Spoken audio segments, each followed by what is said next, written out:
Xbox is hiding something and we need to get to the bottom of it. What is up, y'all? I am Ray and this is my channel, Xbox Ready, where we get on and we talk about Xbox stuff. The latest news, rumors, games, accessories, pretty much anything I want to talk about as long as it's about Xbox in some way. And in today's video, we're going to be talking about what could be Xbox's craziest developer direct yet. This mystery project that has everyone buzzing with excitement and some other burning questions that have been on my mind. I don't know how we got here, but we are in the middle of January already. Historically, January has been a great month for me. This January, not so much. I'm kind of in the middle of something right now. But like clockwork, Xbox gave me reason to smile again, something to look forward to, because they're bringing back Developer Direct on January 23rd, and people are already buzzing about it. Now, if you're not familiar, Developer Direct is a show that Xbox has. For the past couple of years, they started back in January 2023. It's a little bit on the smaller side. It doesn't have the same star power, high octane blowout field that they have for their June showcase. They narrow the scope a little bit from dozens of games to 4 or 5, which gives them the opportunity to really dive a little bit deeper into each title that they focus on. I love Developer Direct. I've been a real big fan of this format ever since they debuted it. And sure, back in 2023, there were some games that went on to have less than stellar receptions, like Redfall and Minecraft Legends, but they also shadow dropped Hi-Fi frickin' Rush. I mean, take me back to those times, man, where I'm there watching the show. I'm thinking, oh my gosh, what is this game? I've never heard of this game. I didn't have any inkling of it. No insiders had any tips about or rumors about this game. And Xbox is like, yeah, you like that? And you can go play it right after the show. You can go download it on Game Pass right now. That was awesome. That was a great weekend. The only critique I have about Developer Direct, and it's not really a critique, and mostly I just feel bad because sometimes they'll get these developers to talk about their game or people from the studio, and you could just tell they're like not super comfortable on camera. Like they have a very, very hyper-specific job to work on this game. Not all of them are gonna be trained on-camera people. Sometimes I feel like the people they grab are a little bit uncomfortable, but it's still great to hear from them. And in this year's Developer Direct, according to the Xbox Wire, they'll say, we'll visit Compulsion Games in Montreal, Canada to learn more about South of Midnight. Head to Montpellier, France to see Sandfall Interactive for a look at Clair Obscur Expedition 33. Stop by legendary id Studios in Richardson, Texas to check in on Doom the Dark Ages, and visit a surprise location to see another studio's brand new game. Now already, this is a pretty decent lineup of games. Expedition 33 looks awesome. When they showed it off at the last June showcase, it was one of those games I was like, what is this game? Like, what's going on here? This looks cool. The world looks incredible. I mean, the production value of this game is through the roof. This budget looks insane. It's described as a turn-based RPG with unique real-time mechanics, making battles more immersive and addictive than ever. Sounds a little bit like a metaphor for those of y'all who have played it. Yes, there's a turn-based combat. Then there's a combat you can just do on low-level enemies in the overworld. This game looks awesome. I can't wait to learn more about it. Doom the Dark Ages, chances are, if you clicked on this video, you know what it is, but as a quick refresher, it is the prequel of Doom, apparently the Doomslayer's origin story, and you're still gonna be killing demons, you're still gonna be fighting your way through hell, but it's gonna have more of a medieval flavor. I can't remember the last time I've been so sold on a game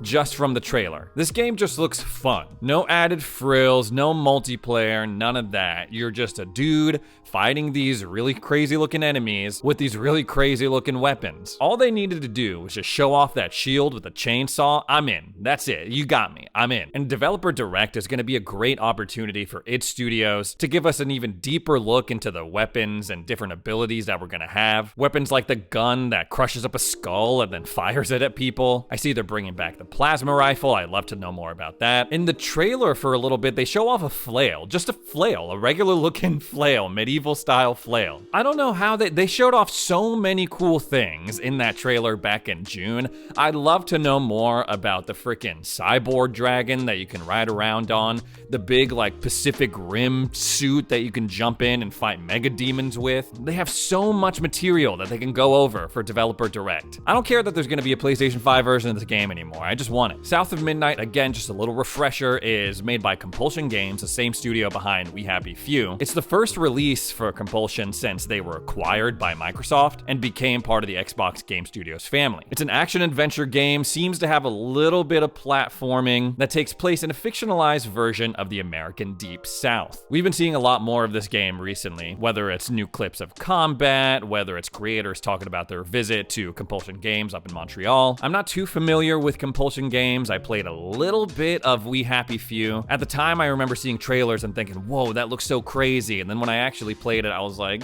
this is okay. South of Midnight looks interesting, but I need to see a little bit more of it from Developer Direct before I make any decisions on whether or not I'm gonna be excited for it. So far, it reminds me a lot of Dungeons of Hinterberg. It's not a one-for-one, especially with Dungeons of Hinterberg having like the lifestyle sim aspects to it. But I remember when they showed Dungeons of Hinterberg to us at, I think it was 2 Xbox showcases ago, and the way that they were talking about, oh, we wanted to make a game that incorporated lore from Austria and the Alps, whether it's pulling different creatures or drawing inspiration from the setting. The team at Compulsion Games is using a lot of the same language, they're just replacing the Austrian Alps for the Deep South. Stylistically, this game's gonna be really cool. So far, the voice acting and the music sounds really awesome, but I'm unsure if it's really gonna be grabbing people's attention once it releases in 2025. And that's another thing about Developer Direct. What you see of these games at Developer Direct, for better or for worse, that's what you're gonna get, which I know doesn't make a lot of sense, so let me clarify. If you're watching at home and you're seeing the showcase of South of Midnight, Doom,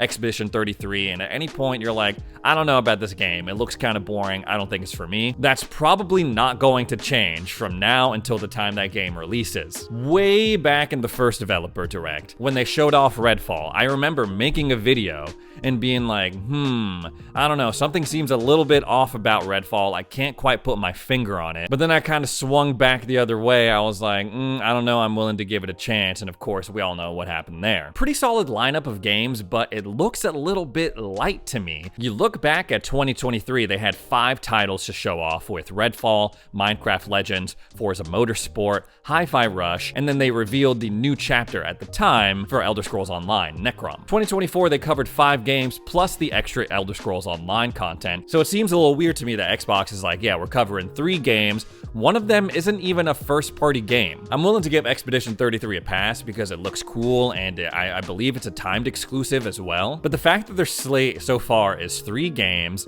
a third of which is not a first-party game, that is a little strange to me. Historically, Developer Direct has been about Xbox first-party games, maybe not Xbox exclusive, but games from Xbox Game Studios. The only exception being last year when they were like, Visions of Mana finally coming to Xbox consoles, which leads me to believe that this showcase is gonna be a lot bigger than they're letting on. People are already theorizing that. Mr. Windows Central himself is like, yeah, it's definitely gonna be a lot bigger than they're letting on. The main question is, what is this mystery game that they're alluding to at the end of this paragraph? A surprise location to check out a brand new game. And if Jez Corden is over here saying that, no, the show's gonna be big, one can only assume that this mystery game and this surprise location is going to be a pretty big title. I don't know what would fit the bill for that though.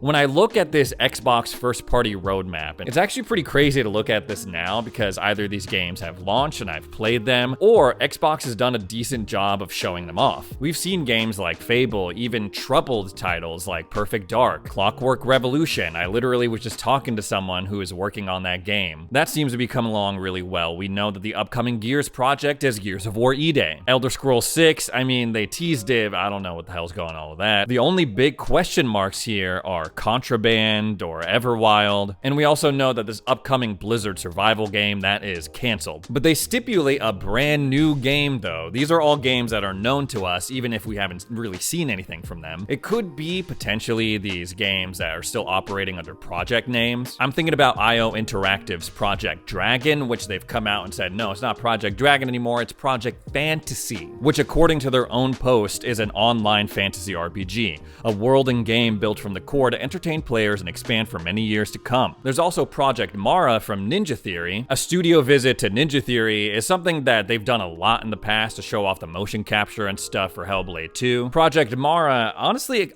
kind of sounds the same as Hellblade 2 because they're like, yeah, it's an experimental game that wants to focus on the Terra, of like having mental health issues. People are also alleging that this mysterious fourth game is going to be the next entry in a legendary, long-running Japanese gaming franchise. Now, I've seen a ton of crazy stuff in regards to this. Oh, it's gonna be a new Mega Man. Oh, it's gonna be the return of freaking Echo the Dolphin. They might be talking about Shenmue. But going back to the original source of the rumor, Jess Corden, Mr. Windows Central, once again, he says, our sources indicate that the mystery game is a new entry in a legendary Japanese IP which has decades of history and should make a lot of fans happy. Indeed, Microsoft has won some strong support from the region lately from studios like Square Enix for Final Fantasy, Hoyoverse for Genshin Impact, and Sega Atlas for Persona, and we suspect this game will help further that trend. That would certainly track, especially after Visions of Mana had such a spotlight in last year's Developer Direct. As far as what game that could be though, what franchise they're referring to, that's anyone's guess. I'm a little bit surprised that we're not seeing Avowed. Sure, it was in last year's showcase, it already had that spotlight. Not too long after Developer Direct, they had an extended look at the game on the Xbox Official podcast. At this point, a couple of rounds of creators have already played it at Gamescom, and I think they also did a second wave as well. But considering that the release of Avowed is not too far away, it could have served as a final marketing push to maybe try and convince people to check this game out when it launches in February. I don't know if we need a full spotlight, but me personally, I would love an Oblivion remaster to show up at Developer Direct, just like at the end, hey, this is available. I've been waiting on this for a long time, man, and I know that Sky Oblivion, those dudes just put out a video, they were like, the road to release, it's coming soon. I can't wait anymore, man. Bethesda needs to give that to me now, inject that into my veins. I'm also a little surprised that we are not seeing Fable at Developer Direct. Traditionally, Developer Direct has served as a vehicle to showcase games that are coming out later that year. Sometimes they kind of play it loosey-goosey, like when they showed off Forza Motorsport and they didn't have a firm release window, they just had the year. But ultimately, all of the games come out in that same year. Therefore, from our current understanding, Fable, a game that is supposed to release sometime in late 2025, should be featured in Developer Direct.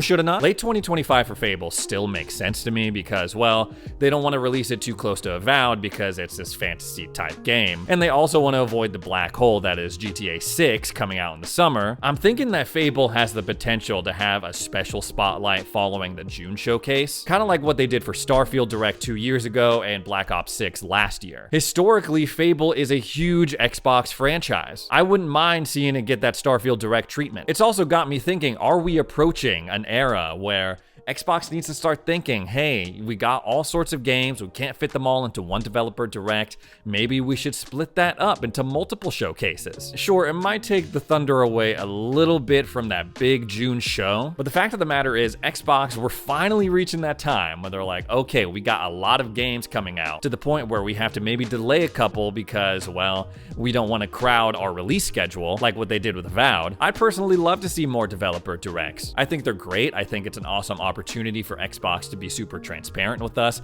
get us excited, get us talking. The unfortunate thing, the elephant in the room that I have not discussed yet, is much like last year, 2024, they had this awesome Developer Direct, and then all of a sudden we got this news of, oh my gosh, Xbox is porting their games over to PlayStation 5 and Nintendo Switch. That became the driving focus, the narrative that people focused on for the rest of the year. Now we're in kind of the same position. We have this awesome lineup, we have this awesome show on the horizon, and rather than that being the focus, we have these other headlines of, oh, Halo's gonna show up on Switch, blah, blah, blah, blah, blah. We'll go over that in another video though. Anyways, guys, that's all the Xbox stuff I have to talk about today. Thanks so much for joining me for another edition of Xbox Ready. If you made it this far into the video, consider subscribing. And as a reminder, I still have all of those links from my previous video in the description if you feel compelled to donate to World Kitchen and directly to the LAFD. It's still pretty crazy out here, y'all. Me and Haley are still okay. Our kitties are still okay. But the city of Los Angeles would really appreciate your help if you have the time. Thanks again for watching, and we'll see you in the next video.